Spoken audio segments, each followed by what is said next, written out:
Hello, welcome to my channel. কেমন আছো তোমরা সবাই? আশা করি সবাই অনেক ভালো আছো এবং সুস্থ আছো। তবে আমি খুব একটা ভালো নেই, তবুও তোমাদের মাঝে হাজির হলাম আজকে নতুন আরও একটা ব্লগ নিয়ে। এই ভিডিওটা বেশ অনেক দিনের, এই বৃষ্টি শুরু হওয়ার আগে শ্যুট করা ছিল, এডিটিং করা হয়ে আছে বলে আজকে আমি এই অবস্থায় তোমাদের সাথে শেয়ার করছি ভিডিওটা। কারণ আমার প্রচণ্ড জ্বর, একদম বিছানাগত হয়ে গেছি।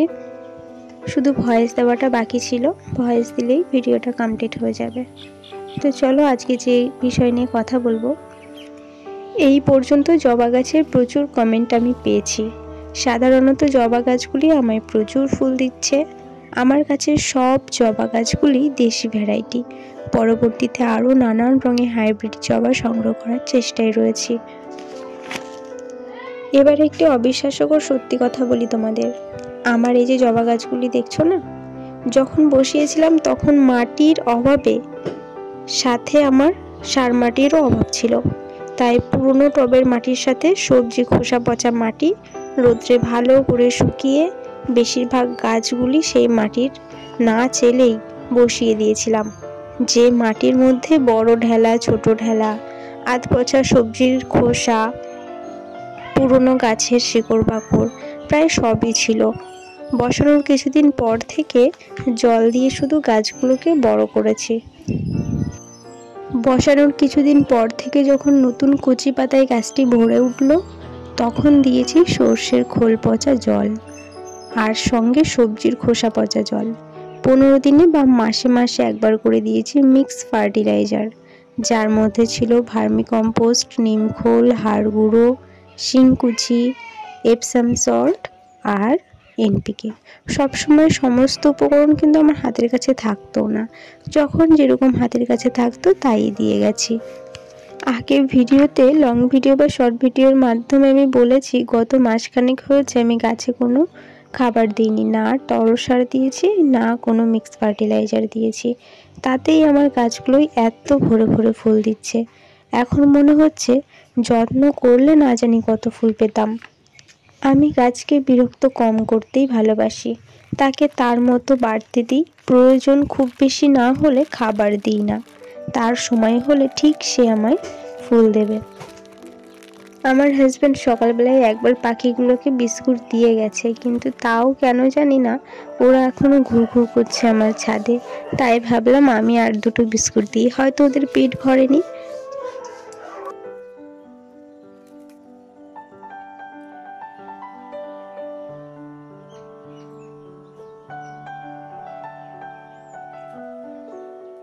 পাখিগুলোর সাথে সাথে দুটো কাঠবেড়ালেরও দেখছি আবির্ভাব হয়েছে। মাঝে মাঝে বিস্কুট খেতে আসে, মাঝে মাঝে দুটো একসাথে আসে, কিন্তু একটাই বেশি আসে। আজকে এই একটাকে খুব কষ্টে ক্যামেরায় ক্যাপচার করতে পেরেছি।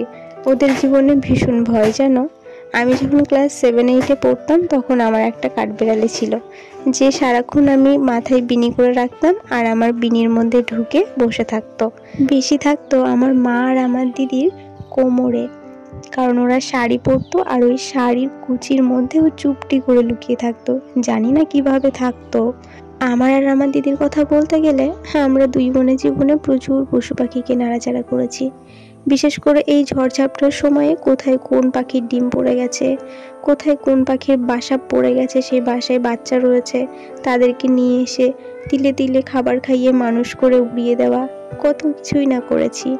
কোকিল, শঙ্খচিল, কাঠবেড়ালি, গিনিপিগ, খরগোশ, বদ্যি পাখি, বলতে গেলে এখন শেষ হবে না। মাঝে মাঝে এখনো কষ্ট হয়, কেন জানি না। আমাদের একটা গরু ছিল, সেই গরুটাকে বেচে দিয়েছে। এখনকার মতো পরিস্থিতি হলে আমি কখনো তাকে বেচতে দিতাম না। যাকে ওসব কথা বলতে গেলে এখন আমার শরীর আরও খারাপ হয়ে যাবে। চলো এবার নয়নতারা গাছ নিয়ে বলি তোমাদের সাথে। এই নয়নতারা গাছ তো সবজির খোসা রেখেছি, তারপরে মাটি দিয়েছি, আবার সবজির খোসা, আবার মাটি, এই করে করে এই গ্রো ব্যাগটা ভরেছি। তার মাঝে একটা দুটো এদিকে ওদিক তো টবের গোড়ায় এমনিতেই নয়নতারা গাছ হয়ে যায়, সেখান থেকে তুলে এনে বসিয়ে দিয়েছি। আর তাতেই এত ফুল। আর মিক্স ফার্টিলাইজার কোনোদিনই দিইনি। শুধু ওই যখন অন্য গাছগুলি তরল সার দিই তখন তার সাথে সাথে ওকে ওই তরল সার দিয়ে দিই। সর্ষের খোল পচা জল, সবজির খোসা পচা জল, আর এই অতিরিক্ত গরমের মধ্যে দিয়েছি বাদাম খোল পচা জল। হ্যাঁ, একটা কাজ আমি এই গাছের ক্ষেত্রে নিয়মিত করি, সময় পেলেই আমি এই গাছে যা বীজ হয় সেই বীজগুলোকে তুলে ফেলে দিই, যাতে গাছটা খুব তাড়াতাড়ি বয়স না হয়ে যায়।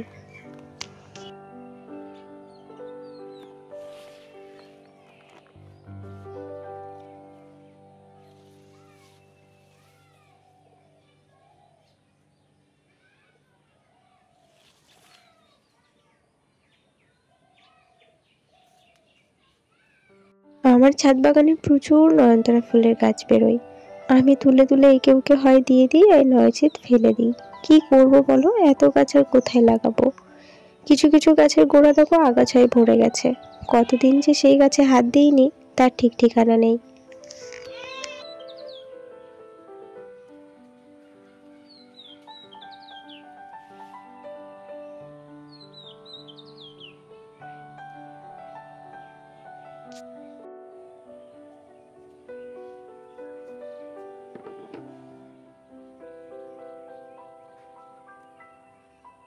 ছাদ বাগান এলোমেলো হয়ে গেছে, তাই গাছের গোড়াগুলোকে পরিষ্কার করে দিয়ে একটু সুন্দর করে সাজিয়ে রাখার চেষ্টা করছি।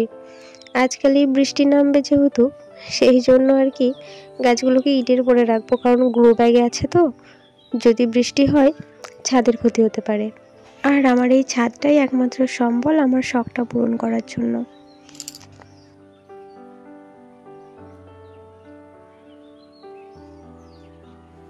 এক একটা গাছের গোড়ায় 2-3টে করে অন্য চারা বসে রয়েছে।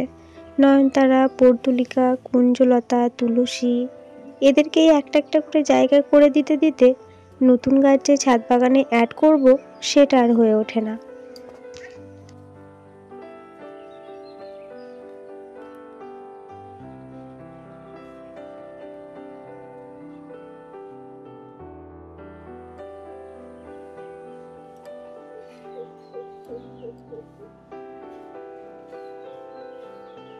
আর এগুলো কি গাছ বলো তো?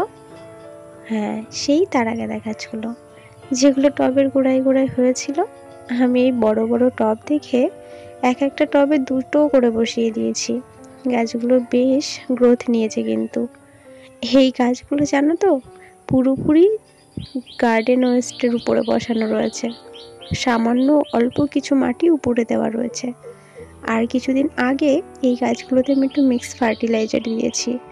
ওই যে মিক্স ফার্টিলাইজার মানেই কম্পোস্ট, নিমখোল, শিংকুচি, হাড় গুঁড়ো, ডিএপি, পটাশ, এই সমস্ত, যা হাতের কাছে যখন যেমন থাকে। আমি একটা জিনিস বাগান করে পেয়েছি, ধৈর্য শক্তি, যেটি আমার বাগান করার জন্য সব থেকে বড় শক্তি। অর্থাৎ বাগান করার জন্য যেটির খুব বেশি প্রয়োজন সেটি। আমিও আগে ধৈর্য রাখতে পারতাম না, আর তাতে মনোবল ভেঙে যেত বাগান করতে, কিন্তু হাল ছাড়িনি জানো। আমি আমার ছাদ বাগানকে কতটুকু দিতে পেরেছি জানি না, তবে সে আমায় সব থেকে মূল্যবান সম্পদটি দিয়েছে, ধৈর্য শক্তি। আগে যখন কোনো গাছ বাগানে এনে বসাতাম, ফুল ফোটা অবস্থায় নার্সারি থেকে নিয়ে আসাতাম, সেই ফুল যেই ঝরে যেত, তারপর যখন ফুল আসতে দেরি হতো আমি পাগল হয়ে যেতাম এক প্রকার। ইউটিউবে বিভিন্ন ধরনের গার্ডেনিং ভিডিও দেখতাম, যে কোন ফার্টিলাইজার দিলে আমার গাছে তাড়াতাড়ি ফুল আসবে, মাথা খারাপ হয়ে যেত। কিন্তু এখন বুঝি তাকে তার মতো বাড়তে দেওয়া উচিত, তার সময় হলে সে এমনিই আমায় ফুল দেবে, শুধু প্রয়োজনে একটু ওকে যত্ন নিতে হবে।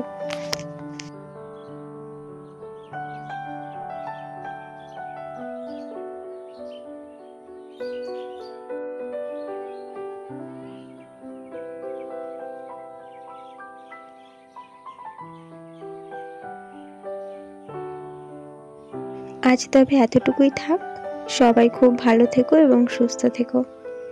আজকের মতো আসি, দেখা হচ্ছে আবার নেক্সট ভিডিওতে। টাটা।